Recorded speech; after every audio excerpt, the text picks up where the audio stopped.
जीवन को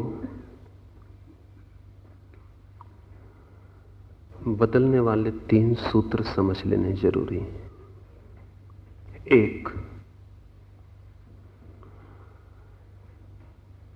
एक भी सद्गुण व्यक्ति में हो तो शेष सारे सद्गुण अपने आप आना शुरू हो जाते। एक भी दुर्गुण व्यक्ति में हो तो शेष सारे दुर्गुण आना शुरू हो जाते। एक सद्गुण या एक दुर्गुण काफी है अपने सजाती सभी बंधुओं को आपके जीवन में बुला लेने के लिए। सद्गुणों में या दुर्गुणों में एक पारिवारिक संबंध है। एक सदस्य आ जाता है तो शेष आना शुरू हो जाता है। किसी को जीवन में दुर्गुण साधने हो तो सभी को साधना जरूरी नहीं है। एक को साध लेना काफी है, शेष अपने से सध जाते हैं। और यही सद्गुणों के संबंध में भी सच है। एक सद्गुण जीवन में आधार ले ले, उसकी जड़ें जम जाएं, तो शेष सारे सद्गुण छाया की तरह अपने आप चले आते हैं। बहुत को साधने वाला भटक जाता है, एक को साधने वाला सभी को साध लेता है। उपनिषदों ने कहा है, महावीर ने भी कहा है, एक के सध जाने से सब सध जाता है। ये जीवन रूपांतरण का एक आधारभूत नियम है। मैंने सुना है कि मुल्ला नसरुद्दीन पर एक मुकदमा है और जज उससे पूछता है, नसरुद्दीन तुम शराब पीते हो? नसरुद्दीन कहता है, नहीं, कभी नहीं।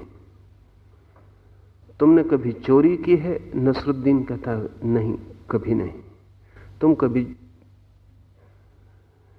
पराई स्त्री के साथ संबंधित हुए हो, व्यभिचार किया है? नसरुद्दीन कहता है, भूलकर भी नहीं, सोचा भी नहीं।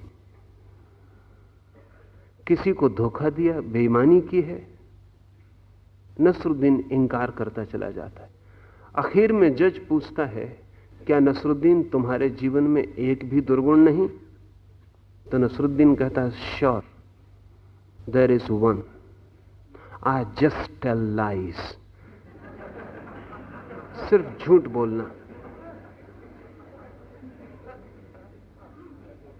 और वो जो उसने सद्गुणों की सारी व्याख्या की है, वे सब मिट्टी में मिल जाते हैं। एक सभी को डुबा देता है, एक सभी को उबार भी लेता है।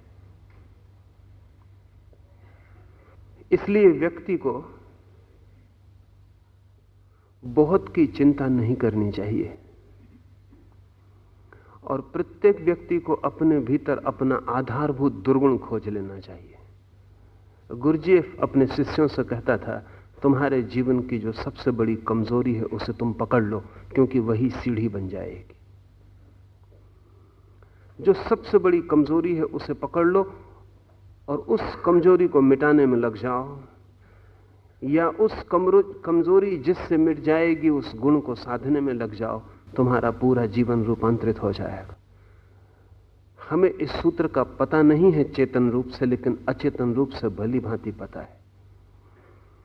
और हम इसका एक उपयोग करते हैं जो आत्मघाती है। वो हम उपयोग ये करते हैं कि व्यक्ति अपनी मौलिक कमजोरी से नहीं लड़ता, अपनी क्षुद्र कमजोरियों से लड़ता रहता है। उनके बदलने से कुछ बदलाहट ना होगी। जब तक आप अपनी आधारभूत कमजोरी से नहीं लड़ना शुरू कर देंगे, तब तक जीवन नहीं बदलेगा। आप क्षुद्र कमजोरियों को बदल सकते हैं, उनसे कोई अंतर नहीं पड़ता। एक आदमी शराब पीना छोड़ सकता है, सिगरेट पीना छोड़ सकता है, मांसाहार छोड़ सकता है, ब्रह्म मुहूर्त में उठ सकता है, प्रार्थना पूजा कर सकता है, लेकिन अगर ये उसकी मौलिक कमजोरियों के साथ इनका कोई संबंध नहीं है तो उसका जीवन बिल्कुल बदलेगा नहीं। कितने लोग हैं जो शराब नहीं पीते, लेकिन शराब न पीने से कोई मोक्ष उपलब्ध नहीं हो गया है। और आप भी नहीं पिएंगे तो उनसे कुछ बेहतर हालत में तो नहीं पहुंच जाएंगे जो नहीं पीते। कितने लोग हैं जो मांसाहार नहीं करते, लेकिन मांसाहार न कर लेने से उन्हें कोई आत्मा का ज्ञान नहीं हो गया है। आप भी छोड़ देंगे तो भी क्या होगा।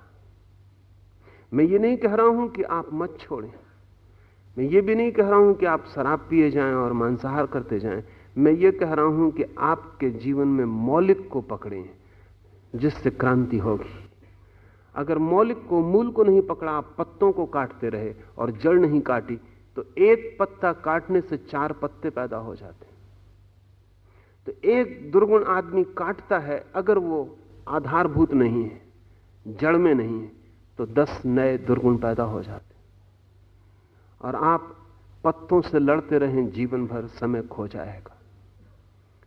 जीवन में जड़ को खोजना जरूरी